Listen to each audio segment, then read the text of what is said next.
ल हो सर के छ हाम्रो हालखबर ठिक छ हैन त ल ड्युटीबाट हो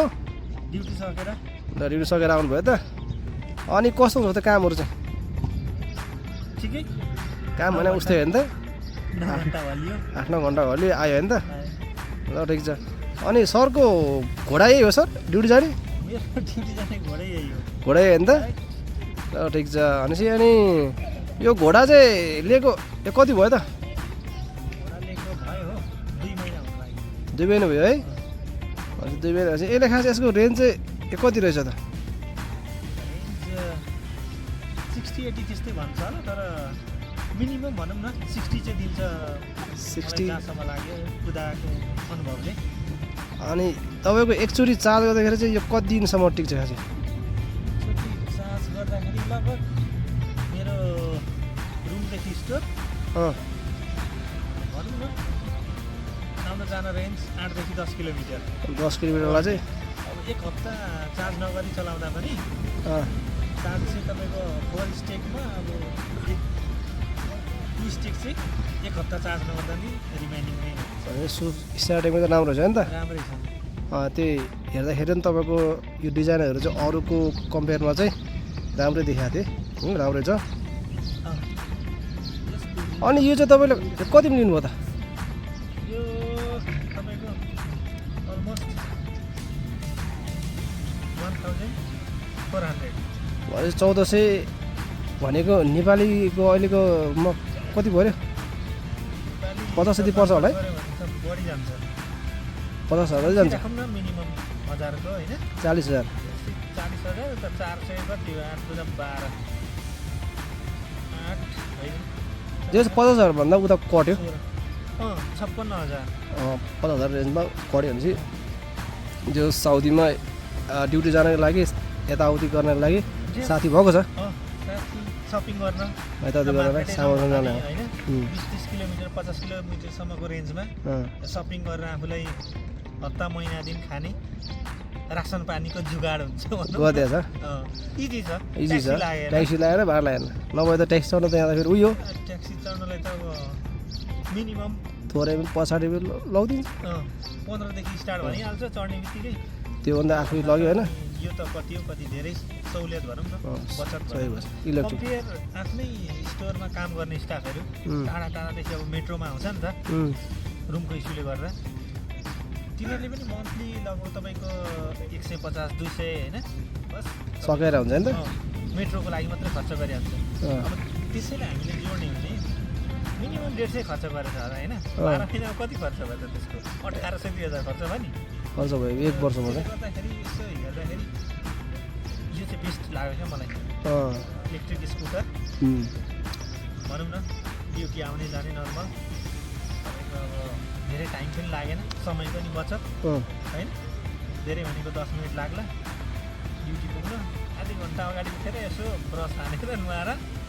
5 मिनट आफूलाई टाइम राखेर स्टोर पुग्ने टाइम पुग्छ क्या समयको नि बचत पैसाको नि बचत होइन त्यस्तै छ ठिकै हो तपाईँको अब एक दिनको चार्जले तपाईँको लगभग 4-5 दिनलाई पुग्छ भने त होइन अनि तपाईँको पेट्रोल पनि हाल्नु परेन तपाईँको लाइसेन्सको खर्च पनि के अरे यताउति झन्झट पनि भएन होइन सर गयो आयो इस्यु पनि भएन होइन तपाईँको डे अफको दिन चार्ज गरेर राखेपछि अर्को डे अफसम्म चार्ज नगरिकन नि अब सकिँदैन सब अहिले चाहिँ मजाले अब त्यसमा ड्युटी आउन जान मात्रै नभएर अन्त पनि घुमिरहेको हुन्छ त्यो बिचमा होइन त्यसले गर्दा यस राम्रै छ भनौँ न त्यसको ब्याट्री ब्याकअप राम्रै दिएको छ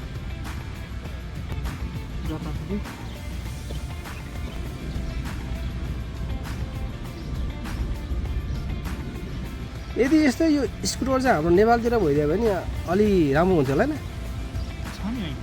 छ नि त छ तर नेपालमा यही रेन्जको स्कुटर यसलाई के भन्छ यसलाई मोपेड भयो के भने यही रेन्जको स्कुटर अब मैले देखेको त यो भन्दा तपाईँको ठुलो देखाएको छु त्यो स्कुटरहरू स्कुटर देखाएको तर यस्तो खालको चाहिँ देखाएको छैन यो यस्तो खालको चाहिँ अलिक छैन अब मैले त्यहाँको पनि रिभ्यू हेरेँ क्या नेपालको लेटेस्ट सेम अब इभी भनौँ न स्कुटर सेम तर त्यसमा मैले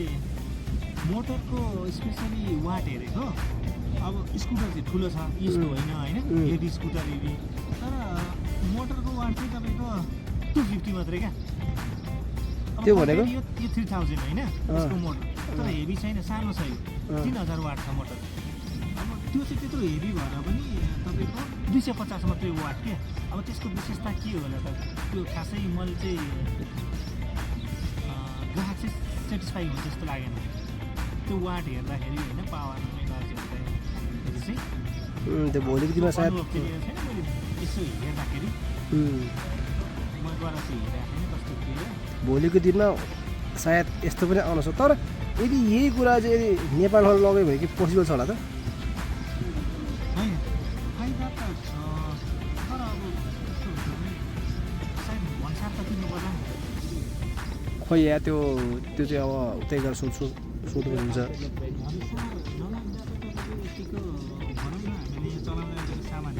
लगाउनु पाए त रमाइलो हुन्थ्यो मैले त एक दुईचोटि एक दुईजना लगायो भने मैले देखाएको थिएँ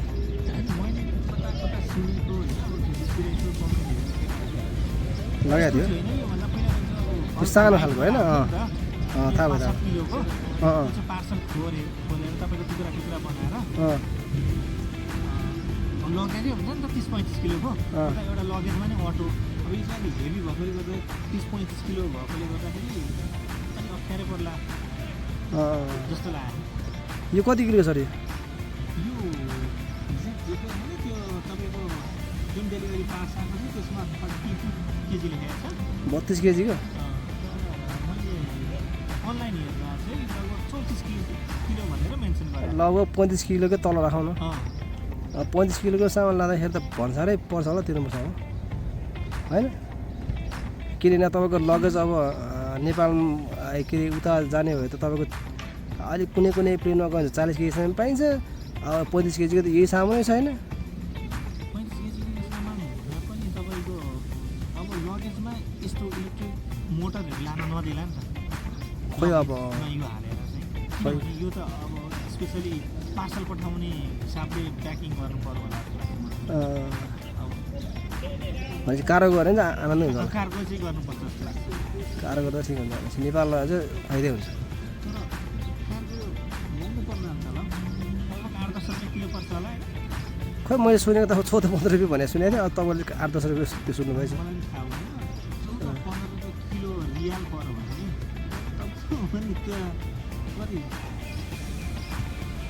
गयो डङ्गरमा मिनिमम 30 केजी राख्ने 30 केजी राख्दाखेरि तपाईँको 15 रुपियाँ हुन्छ 309 त 450 रुपियाँ त्यस्तो फाइदा भएन नि भोलिको दिनमा नेपालमा आएर चाहिँ राम्रो तर यहाँ अलिक लागि चाहिँ यो ठिक छैन होइन यो भन्दा अलिक अर्कै डिजाइनको स्कुटर खालको यस्तै लाइटको चाहिँ भनौँ न अब हामी उता झापातिर बस्ने भएकोले गर्दा इन्डिया साइडबाट चाहिँ ल्याएर आजभन्दा 5-7 वर्ष अगाडिदेखि नै कुदाउँथेँ होइन अब त्यति चल्तीमा चाहिँ आएको थिएन अहिले चाहिँ आएर धेरै नै नेपालमा पनि अब इभी भनेर सबै तातेका छन् राम्रो कुरा नि हो इभी अहिलेको समयअनुसार तपाईँको अहिलेको समय भन्दा नि अब नेपालको हिसाबले हेर्दा त नेपालको त इभी त यार त्यो फ्युचरै हो कि फ्युचर हो अब यस्तो छ त्यो कस्तो हुन्छ भने अब तराई एरियामा चाहिँ फ्युचरै मात्रै नभएर तपाईँको लाइफ लाइनै भनौँ न कुरामा होइन यहाँका बस्ने जनताहरूको लागि अब एउटा ट्रान्सपोर्टको हिसाबले आफ्नो परिवारमा चाहिने एक जमाना थियो मान्छेले सरसामानको गाडी कुदाउने बाइक सिक्ने होइन अहिले यो सुविधा आउँदा अब तपाईँको एटिके भनौँ न एटिकेमा तपाईँ स्कुटरै आउँदो रहेछ क्या सेम इलेक्ट्रिक होला होइन अब इभी स्कुटर तर त्यसको लागि त फेरि अब तपाईँको चाहियो फेरि लाइसेन्स चाहियो नम्बर प्लेटहरू चाहियो चाहिँदैन मलाई त चाहिन्छ जस्तो लाग्थ्यो चाहिँदैन नचाहिँ भने त झन् राम्रो भइहाल्यो धेरै सजिलो धेरै राम्रो अब यसले राम्रो पनि निम्त्याउँछ नराम्रो पनि निम्त्याउँछ सबैले कुदाउने भएर एक्सिडेन्ट बढी भिडभाड होइन बाटो साँघुरो त्यही त हो तराईको ठाउँमा त अब बाटो साँघुरो छ अब अलिक दिक्कत पहाडीको त के कुरा गर्नु अब त्यही माथि अब यस्तो हुन्छ पहाडी क्षेत्रमा चाहिँ जस्तै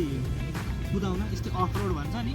अफ रोड भन्ने बित्तिकै तपाईँको कच्ची रोडदेखि लिएर अलिकति भिड यस्तोमा कुद्नलाई चाहिँ अब यो वाटकै कुरा आउँछ मोटर इभीमा चाहिँ जस्तै